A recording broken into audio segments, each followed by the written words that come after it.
How are you? My friends, today we are going to do the activity on page 29.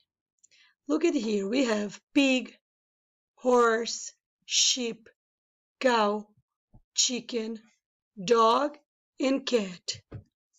And down here we have the babies.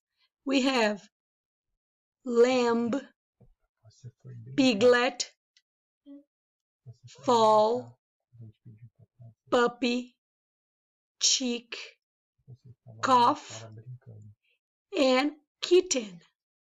Now, with your pencil, we have to do the match. Who is the baby pig? Piglet. Good job. So do the match. Who is the baby horse? Foal. Foal. Do the match. Who is the baby sheep? Lamb. Do the match.